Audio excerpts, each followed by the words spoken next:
আমার খবর। বোলপুরের রথের দড়ি টেনে দলীয় কর্মীদের সঙ্গে পাঁপড় খাওয়ায় মজলেন অনুব্রত মণ্ডল। পরে রথযাত্রা নিয়ে নানান স্মৃতিচারণ করলেন তিনি। পাশে বসে পাঁপড়ে কামড় রাজ্যের কারামন্ত্রী চন্দ্রনাথ সিংহর। অনুব্রত মণ্ডল বলেন, আগের রথে গ্রামগঞ্জ থেকে কত লোক আসতো, প্রচুর ছোট ছোট বেরোয়, এখন ভিড় কমছে। সেই ছোট থেকে রথের দড়ি টানছি, প্রতি বছর বাড়ির কাছেই থাকি, এবার পার্টি অফিসের এখানে এসেছি, খুব ভালো লাগছে। তিনি আরও বলেন, মমতা বন্দ্যোপাধ্যায় দীঘায় আছেন, জগন্নাথ দেব সবার মঙ্গল করুক, রাজ্যের মানুষকে, দেশের মানুষকে ভালো রাখুক। উড়িষ্যায় পুরীর আদলে দীঘায় তৈরি হয়েছে জগন্নাথ মন্দির। এই প্রথম সৈকত নগরীতে রথযাত্রায় লোকারণ্য রয়েছেন স্বয়ং মুখ্যমন্ত্রী মমতা বন্দ্যোপাধ্যায়। এদিকে বোলপুরে দলীয় কার্যালয়ের সামনে রাস্তায় কর্মীদের নিয়ে বসেছিলেন অনুব্রত মণ্ডল। রাস্তা দিয়ে যাওয়া প্রাচীন রথের দড়িতে টান দিলেন অনুব্রত মণ্ডল। এরপরই কর্মীদের নিয়ে রথ স্পেশাল খাবার পাঁপড়ে মজলেন কেষ্ট, সঙ্গে ছিল জিলিপি। এরপরে এসে যোগ দেন রাজ্যের কারামন্ত্রী চন্দ্রনাথ সিংহ, পাঁপড়ে মজলেন মন্ত্রীও। প্রসঙ্গত এই প্রথম বোলপুরে 25টি রথ কমিটিকে 10,000 টাকা করে অনুদান নিয়েছেন শ্রীনিকেতন ও শান্তিনিকেতন উন্নয়ন পর্ষদের সভাপতি তথা মন্ত্রী চন্দ্রনাথ সিংহ। এই উদ্যোগের প্রশংসা করেন অনুব্রত মণ্ডল।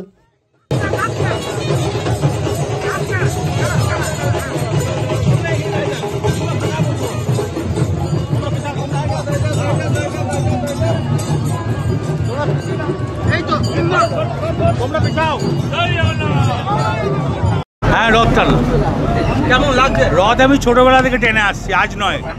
যখন আমার 13-14 বছর বয়স তখন থেকে রথ টেনে আসছি। সেই সময় রথের তো একটা আলাদা কিছু, তখন বোলপুরে অনেক লোক, এত আদিবাসী ভিড় হতো, এত গ্রামগঞ্জে থেকে মানুষ আসতো। রথ আমাদের এই ছোটো থেকে ভোলাচন্দ্রের রথ, আগ্রার রথ আমরা দেখে আসছি। তারপরে অনেক রথ বেড়েছে এখন। আগে তোমার সং সাজতো ভোলাচাঁদে, আগ্রা, তারপরে তো এই দুটো রথ হলো। জীবন একটা রথ করলো, সুরিপাড়ায় একটা রথ করলো। সংসাজা আগ্রা এবং ভোলাচাঁদের কম্পিটিশনে হলো, অনেক ভালো ছিল। গ্রামগঞ্জে থেকে লোক আসতো কত, ছাদে বাম্পারের লোক।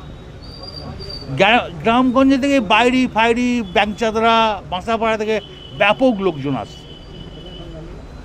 আজকে ব্যবসায়ী সমিতির পক্ষ থেকে মন্ত্রীকে বলা হয়েছে বোলপুর শহরের জন্য একটা রথ, যেটা রেল ময়দান থেকে পরের বছর হয়তো শুরু করা হতে পারে। কি বলবেন এই বিষয়ে?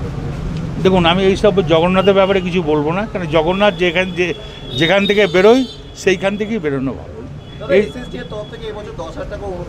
সেটা সরকার দিয়েছে, সেটা সরকার দিয়েছে, ভালো কাজ করেছে।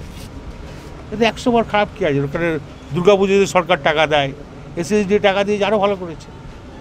এখন তো রথ বেড়েছে, মকরমপুরে 2টো হয়েছে, জীবন একটা 3টে, ভোলাচাঁদ একটা 4টে, আমাদের আগ্রা একটা 5টা, সুরিপাড়া একটা 6টা।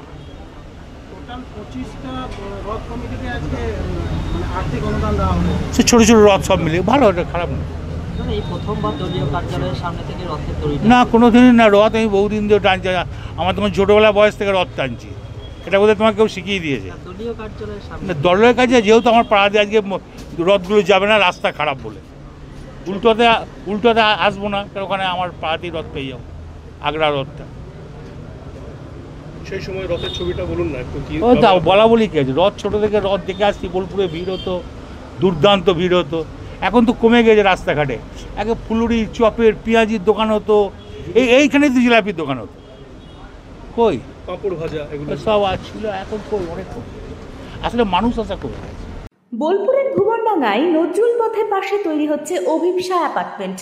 বোলপুর স্টেশন থেকে মাত্র 5 মিনিটে, বোলপুর কলেজ, স্কুল, স্বাস্থ্যকেন্দ্র থেকে মাত্র 4 মিনিটে, বোলপুর বাস স্ট্যান্ড এবং বিশ্বভারতী থেকে মাত্র 2 মিনিটেই পৌঁছে যাবেন অভিপ্সা অ্যাপার্টমেন্টে। রয়েছে নানান উন্নত মানের সুযোগ সুবিধা। অফিসের ঠিকানা Sanvi apartment 2, ground floor, Ramakrishna road, Bolpur. Booking করতে সত্বর যোগাযোগ করুন এই নম্বরে। দেখতে চোখ রাখুন আমাদের ফেসবুক ও ইউটিউব চ্যানেলে।